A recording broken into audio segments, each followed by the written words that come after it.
Welcome to the United Man. Welcome back to the United Man. My name is Shane. One more draw between Manchester United and Spurs.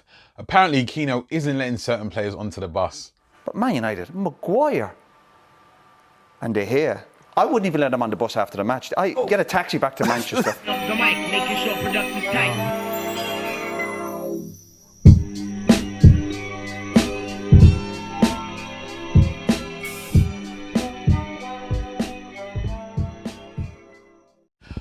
A 1-1 away draw against a potential top 4 team. Normally you'd say that's okay as a result. However, in the circumstance with us chasing top 4 and Chelsea still being ahead of us, that 1-1 draw will be determined to be a decent result or a bad result, depending on how the next few weeks goes. And ultimately, some of the comments that we will be undressing made by Roy Keane, he wasn't happy with some of the contributions, let's say, from our more senior international players. Have a look. These are established international players, and we're all sitting here, and I know we have to analyse the game. Analyse it till the cows come home. You do your job. We're trying to get in the top 4. Not win leagues, by the way. We're just on about getting in the top 4. God forbid about winning trophies. Shocking. I am disgusted with it. I'm fuming here watching this game of football. I am staggered at Maguire, staggered at an international player can just get done like this. And I am sick to death of this goalkeeper. I would be fighting him at half-time. There's no getting away from that. I would be swinging punches at that guy. This is a standard stay for an established international goalkeeper. Now, just addressing a few points there. First and foremost, I happen to agree with the fact that Bergwijn shouldn't have been able to run through the centre of the park. Now, that happened before we went on our long run before the lockdown. We weren't conceding many goals. Before that happened, we were conceding goals very much of that kind of goal where people are running through. But normally it was against Lindelof. So I agree the fact that, Maguire probably should have been moving his feet better. He should have been showing him on the outside, not the inside of the pitch where there's no help. You only really show people inside when you've got help right next to you. As for De Gea's save, or their lack of, he got 2 hands. I know it was a very powerful shot, but he got 2 hands to the ball. And normally we see De Gea making saves with his feet in that circumstance, as opposed to trying to get to the ground and make the save. So it was a bit of a strange one where you can't really say he was in 2 minds because he got down, but the power for the shot obviously just ricocheted off his hands and just went into the roof of the net. That De Gea, the most overrated goalkeeper. No, okay. Patrice, the most overrated goalkeeper I've seen in a long time. Did he do anything to restore his reputation with the save from Son? No. Is David De Gea overrated?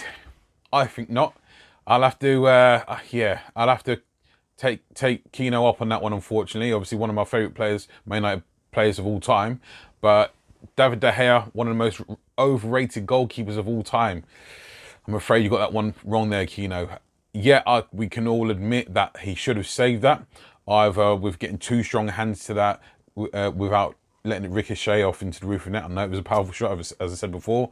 Or, as I mentioned before as well, getting your feet to it, where he is quite established at doing that in the past. So it was a bit of a strange one, as I mentioned before. But David De Gea being one of the most overrated goalkeepers of all time, I think Keane's actually forgotten, unfortunately, in terms of what De Gea has done, being Man United's Player of the Year on multiple occasions when we were absolutely dire and he was the only one of any kind of class in the team. So we can't forget that. I understand that De Gea had a bit of a blip, but like I said, within that run of games where we weren't conceding any goals, he done well as well. So gonna have to pull you up on that one, Keane. You're a bit wrong on that one, pal. Enter Bruno Fernandes and Paul Pogba tandem. Now, obviously, Pogba didn't start with Bruno Fernandes, unfortunately, but it is there for all to see the fact that Bruno, with his lovely touches of class, flicking the ball over the Tottenham players, he had Sissoko trying to mow him down, but Bruno's technical ability and vision and awareness wasn't allowing him to be closed down in any way, shape or form. The fact that you can look at when Bruno received the ball, nice little touch on the inside of his heel to spin around, fired the ball into Martial in between two defenders. Martial got his shot off, but Dyer blocked it. So, yeah, for me, Bruno Fernandes just touched the class. He come on. Even before he come on, the first thing Roy say, Pogba have to get in. He's a United player. But they need Paul Pogba at his best, Patrice. You know, he needs to be at his best. That's where they need him. There can't be this where he turns up every 2 or 3 weeks. He's got to do it week in, week out. Consistency. I know, that's why people are frustrated with Paul, and he's not being consistency enough. But he must recognise that himself. But we've seen this talent. Again, anyone who knows anything about football will tell you Paul Pogba is a talented player. But the key is, if you're playing for a big club, is to be consistent. Even here, look how easy. He's got a bit of skill in a tight area and clever. He's clever with his feet there, winning the penalty. Yeah. I mean, we should also respect the other midfield. It's not about Paul and Fernandes. That's why I love about Fernandes when he say, I have a good connection with all the players. It's not only with Paul. Enter Paul Pogba, 60-yard half volley pass to Rashford in his stride. Skill to outwit Eric Dyer to win the penalty. Outpowering Sissoko, all that from Pogba within a half an hour cameo appearance. Now, you can just see that him and Bruno Fernandes are just a class above. It's there for all to see. It's very obvious. Obviously, Bruno Fernandes converting the penalty, as you see, from Paul Pogba winning the penalty. These two playing together, 90 minutes every game, game in, game out. Rashford obviously was a bit rusty. The sharpness wasn't quite there, along with some decision making. But you can see when these three players, especially, are in tandem, it's going to be a thing of beauty, and I'm looking forward to seeing it more and more. Sometimes class is class, and Paul and Bruno Fernandes, you can see it's different level. Also, a special mention to Mr. Greenwood, with him coming on, looking assured. Now, obviously, Dan James started the game. Didn't really make an impact. Worked hard, obviously, but you can see the difference of technical ability and class from when Greenwood come on and affected the game. He had a chance right at the end of the game, pretty much the last kick of the ball, where he's looked to take the ball outside on the right, on his right foot, going past Ben Davies, got the shot off, it just went wide. All in all, decent performance. As I said, we'll find out whether or not it's going to be enough further down the line, but we shall see. Watch your space. So our current position is still 5th with 1 game played more than Chelsea, and we are 2 points behind them still. However, Chelsea have a much harder running going forward. The next game is against Aston Villa. Obviously, Villa is fighting for their survival, not yet relegated, so they drew against Sheffield United.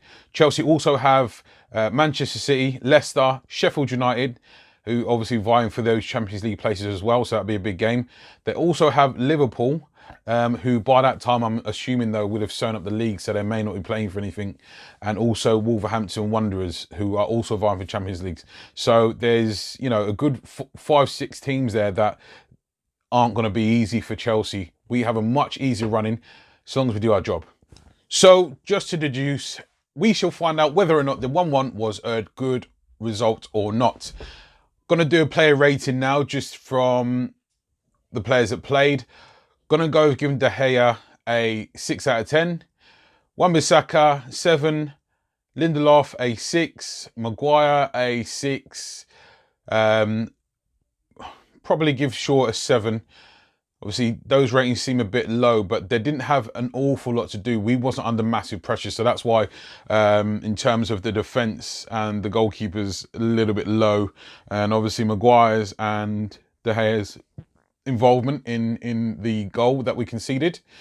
In terms of Fred and McTominay, I'll give them both a 7. I'll give Paul Pogba an 8. I'll also give Matic a 6. I'll give Daniel James a 6. Rashford a 6. Mason Greenwood a 7. Bruno Fernandes an 8 as well. For me, Bruno Fernandes,